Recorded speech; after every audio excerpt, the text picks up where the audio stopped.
Today we are following another long story on this walk that Jesus takes towards Jerusalem. This one is an earthy story, even though we may have been taught that it's an otherworldly story about resurrection, about escaping from this life with its dirt and its pain.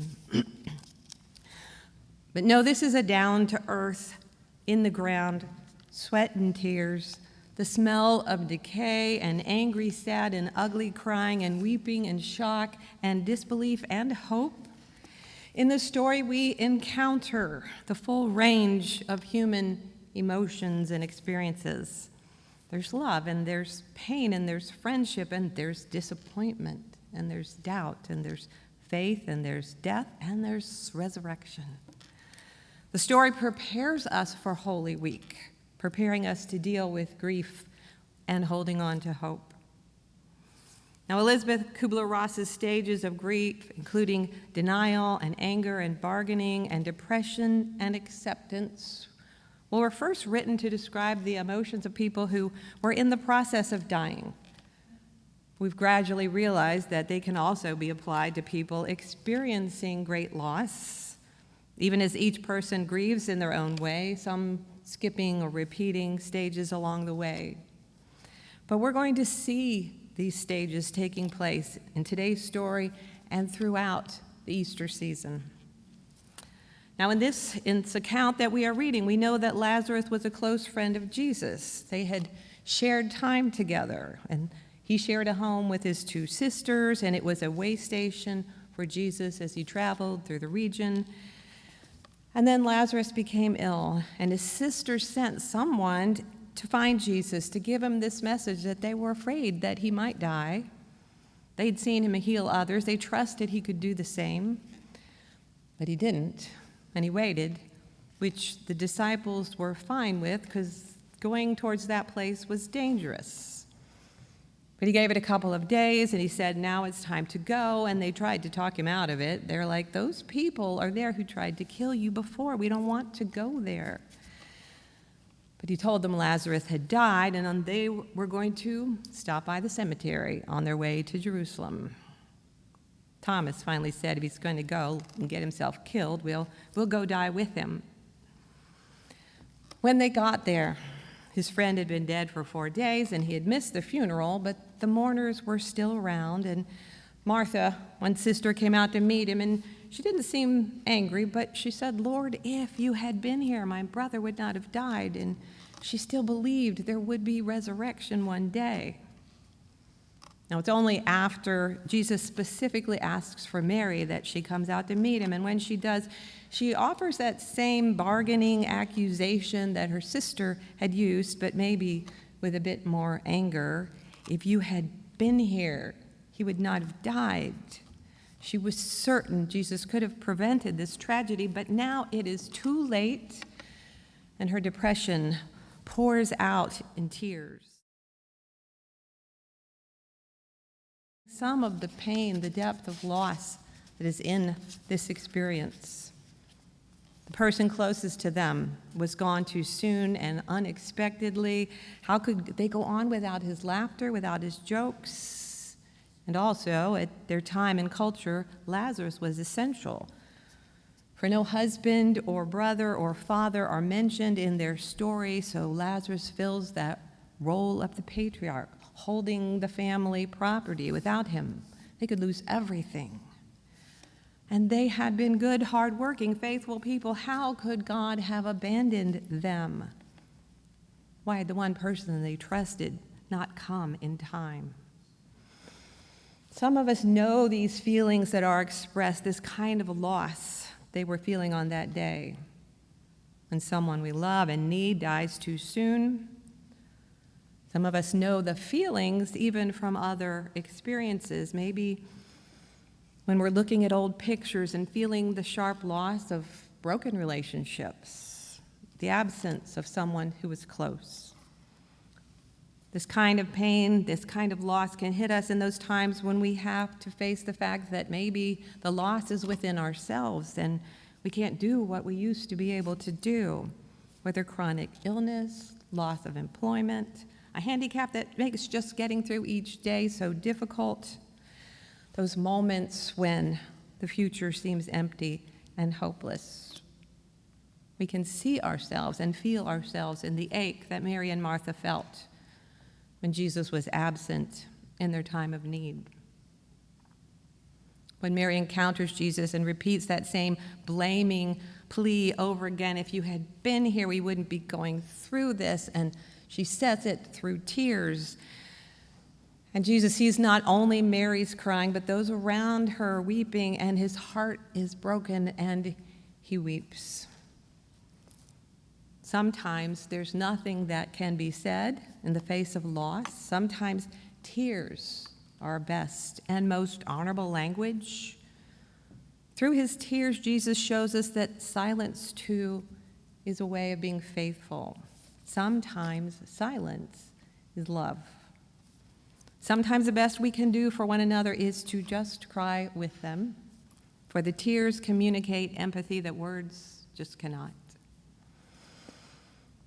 So he understands that whatever joys awaited this family in the future, because he knows what's coming next, he also knows that this will be shaped by the sorrows and the fears and the losses they have already endured. Notice he doesn't say, "Don't cry, everything's going to be fine." Jesus' tears honor the reality of change in our lives. He grieves because, well, things are never going to be the same again.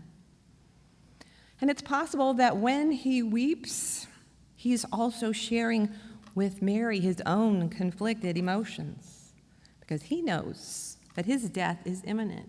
He knows that his time with his friends is almost over. He's deeply aware that he will soon say goodbye to the lakes and the skies and the hills and the stars, the things of this world that he loves. And in crying, he asserts that it is okay to yearn for life. That Jesus is deeply moved, that he feels the way we do, that he weeps along with those around him. It means something to us, knowing that he too will walk through the stages of grief. If we see how Jesus grieves as he goes towards the cross, we can imagine a God who grieves when we suffer, a God who will not rest until all of life is redeemed. So next, as our story proceeds, still distraught, still showing emotion, Jesus comes to the tomb. It's a cave with a stone lying against it, and he says to them, "Take away that stone." And Martha questions this strange decision. "Lord, you know there's already a stench. She's been in there a long time." We're told that Jesus calls out in this loud voice, "Lazarus, come out." And the man comes out, and his hands and feet are bound with strips of cloth, and his face is wrapped in a cloth. And I love the way that this story ends. As he manages to stumble out of the tomb, the miracle is not over, because Jesus issues a command to the waiting crowd: "Unbind him and let him go." The community is commanded to participate in God's action, to join in completing this redemptive act of God. Candace Simpson points out that in our own lives, we are surrounded by people who have experienced incredibly challenging moments and lived to tell the story. We might know people who were technically dead and then revived by medical professionals. We might know people who have returned from prison, or finally are able to come home after long, difficult stays over and over in hospitals. We may know someone who emerges after a long, isolating, abusive relationship. And as long as we are in community with other people, we will be surrounded by folks who emerge from their own personal hells, who are ready, in need of help unwrapping whatever it is that has held them bound. When we think about Lazarus, we're not told what kind of memory of this trauma he has when he returns after 4 days. Maybe he had no recollection of what has happened, and that, true, would be traumatizing. We can imagine that Lazarus is confused about how he has ended up here and what is happening. Raising Lazarus would not undo the past experience. It would not cancel out the pain of his final illness and those memories of saying goodbye to his life he loved and that gaping absence that his sisters felt when they thought he was gone for them for good. But their community was with them, unwinding and unbinding their physical shroud that held Lazarus and helping them unwind and unbind those psychological and spiritual traumas that they had endured. They were not alone. They would be retelling the story, and those around them would be walking with them through this next chapter, and the next chapter in which the tables will be turned, and their friend and teacher will face his enemies and his own traumatic death. It's what matters in this story and the stories as we continue that shape our lives. Not just the signs of God's action in the world, but of our response to it. Lazarus will die again, but the community empowered to unbind and set one another free, this endures. This is what has endured through the centuries in works of courage and mercy and healing and grace. What we've been discovering on this road towards Easter is that even though we travel through this reality of loss and disappointment, there is a power within the world that is stronger than death, that is stronger than our pain and our fear. When Martha says, I believe that he will rise again in the resurrection, and Jesus says, I am the resurrection and the life, it's not just something that will happen someday in the future. It's something that is happening right now. Jesus is saying, I'm inviting you, I'm empowering you right now to live wholly and completely for life. This is his last sign, his last miracle. It was to convince us and then to empower us, to convince us that the power of life is available now.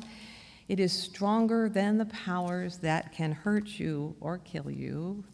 The power of life over death, of love over hate, of joy over despair is real, and it's here. And in the community of faith, it continues to hope and care and nurture life each day. So as next we enter into Holy Week, we are invited to feel our full range of emotions, knowing that we are not alone, knowing that God is with us, in us, and around us, and in all that life holds.